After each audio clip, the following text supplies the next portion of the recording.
Oh, we gotta stop it there. I love that tune. It's so good. All right, all right.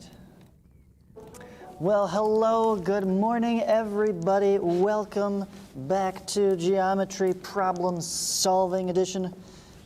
Geometry Problem Solving? Like, can I use that as the actual subtitle of the course? I don't know. I'd like to think so.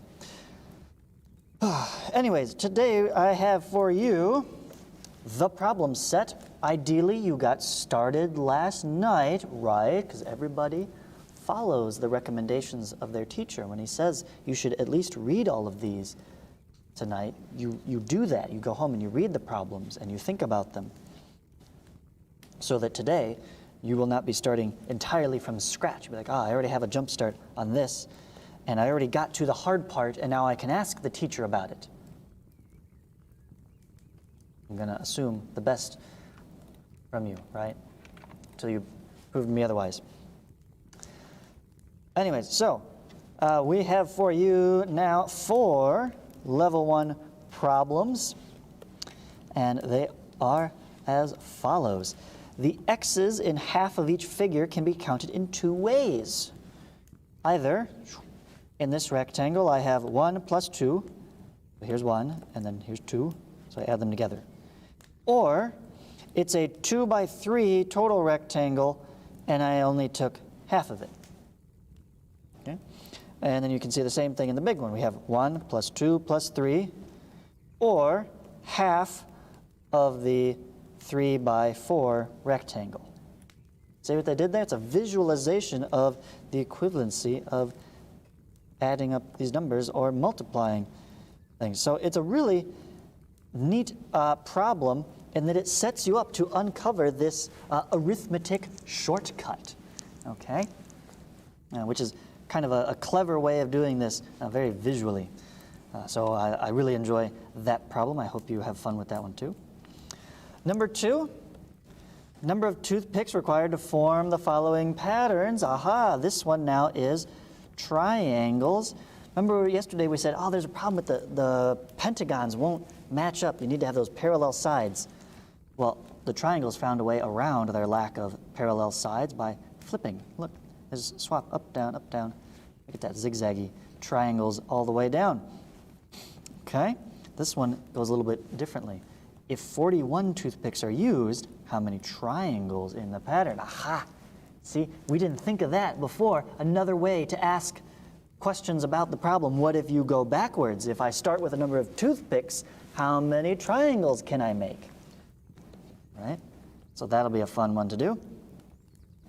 Here we have the good old triangular numbers. We've seen them, we've talked about them, we've hinted at them. Here is just straight up, here's the triangular numbers, find the nth. So if you haven't already uncovered the formula for triangular numbers, here it is. This is your problem. You need to do this because it's going to show up. You'll want that formula later on at some point, I'm sure. And then keeping with the theme of really awesome arithmetic stuff, the Fibonacci sequence, one of my favorites. Well-known sequence, 1, 1, 2, 3, 5, 8, right? All you got to do is figure out what's going on here and tell me the next 5 terms in this sequence. That's it for this problem, okay? That's it, level 1, that's all I'm asking you for. In order to successfully do that, you will need to figure out what is the rule for generating Fibonacci sequence. And it's rather simple. I'm not going to tell you what it is, but I will tell you this. Let's see, do I have it still here? Yes. I like the Fibonacci sequence so much. I'm such a nerd, all right, that I have programmed it into my calculator. Your batteries are low. Okay, I'll have to remember to do that. So in my programs here, I have one called Fibonacci. And when you run that, I'll set it up here at 1 and 1. It generates the next two numbers in the sequence. Look, 2, 3, 5, 8. Isn't that cool? And in fact, I made it generic enough that you could, what if you started with a number that isn't 1? Could you still use the Fibonacci rule there? And then what would happen? So that's going hinting at like a step 4, going beyond reflecting on the problem already. Something I already did. So if that interests you, there you go. Let me know. Send me an email. I'll hook you up with the code for that. And since we're here, let's look at how level 2 builds on top of this. Level 2 problems include 5 couples at a party. Each person shakes hands. Oh, we've got a how many handshakes problem. Hey, we've seen examples of this in action explicitly in the text, implicitly with the problem we did yesterday, where I said, hey, this reminds us a lot about the handshake problem. Right? Here's another one. Determine missing numbers in the following Fibonacci type sequences. Oh, so they use the same Fibonacci rule, as it were, but they don't go 1, 1, 2, 3. Oh, so there's my program in action. I bet I could have my calculator run through some of these numbers as well. All right.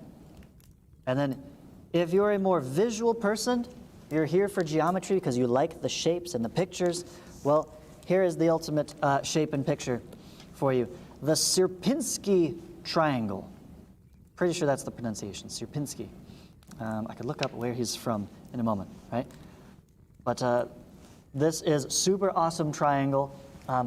It sneaks up on you in other places. When you're not explicitly trying to draw it, there's other things where this occurs. It's a example of a fractal.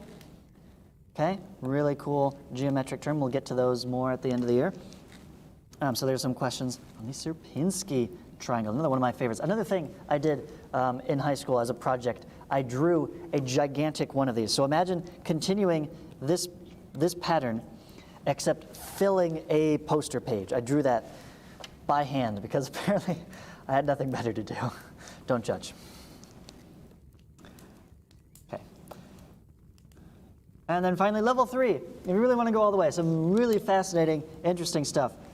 What fraction of the large square region is shaded? Notice what they've done here is they've divided it into fourths, and they shaded in 1/4. Then in this other fourth, they divided it into fourths and then shaded in 1/4. So they divided the next one into fourths and shaded. So what happens when you add all of these together? What do you get in total? How would you figure that out? It's an interesting one. It relates to sequences and series, which is some good high-level mathematical stuff. So if you want to push yourself, see what you can do with this. Even if you don't get an answer, just play with it, okay? Some neat stuff going there. Another one, a little bit more concrete. See what I did there? Concrete. A little more concrete than the fraction square here is this picnic table where they've started with a square, and then you duplicate that square, and then take now the full rectangle length, and you make a square out of it, okay?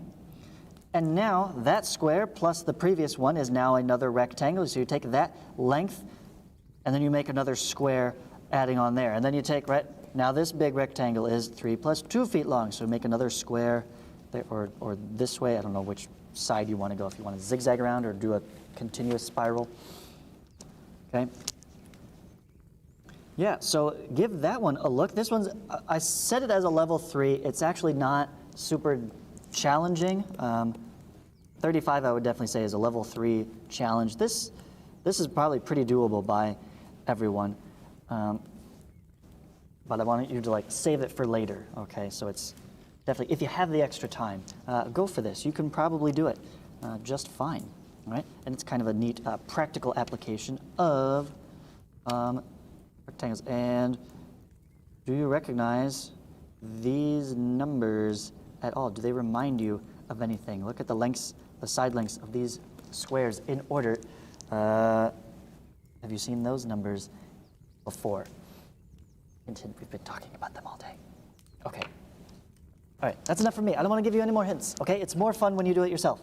So, for the rest of the class period, please work on section 1-2 problem set. If you do have questions, you run into trouble, you get a hiccup, you're like, Mr. Apple, I've tried all 6 strategies. I still don't seem to be getting anywhere. Can you help me out? Send me a message, okay? If you're here on Zoom, send it over. Send me an email. I'm more than happy to help you out as much as I possibly can without totally giving it away. Otherwise, I'm going to sit here and look at math books online, okay, while you do that. So I'll just be awaiting your questions, all right? Have at it. This is due Friday. Yeah, that's all I have to say about that. Get to work.